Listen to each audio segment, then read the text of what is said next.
திருப்பூர் அவிநாசி சாலையில் புஷ்பா தியேட்டர் பகுதியில் ராமலிங்கம் என்பவரது ஜவுளிக்கடையின் பூட்டை உடைத்து 1,17,000 ரூபாய் கொள்ளையடிக்கப்பட்டது. இதுகுறித்த புகாரின் பேரில் விசாரணை நடத்திய திருப்பூர் வடக்கு போலீசார் கடையில் இருந்த சிசிடிவி கேமராவில் பதிவான காட்சிகளை ஆய்வு செய்தனர். அதில் அதிகாலை 4 மணிக்கு கடை முன் நீண்ட நேரம் நிற்கும் ஒருவர் திடீரென கடைக்குள் டார்ச் லைட்டுடன் நுழைந்து கல்லா பெட்டியிலிருந்து பணத்தை திருடிச் சென்றது பதிவாகியிருந்தது.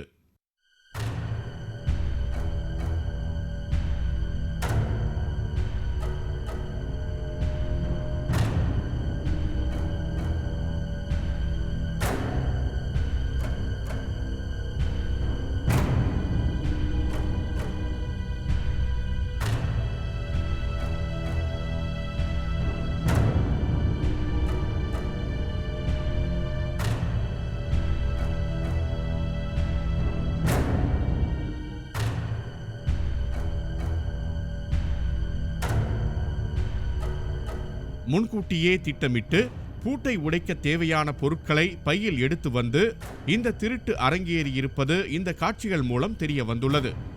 இதன் அடிப்படையில் கொள்ளையனை பிடிக்க போலீசார் நடவடிக்கை எடுத்து வருகின்றனர்.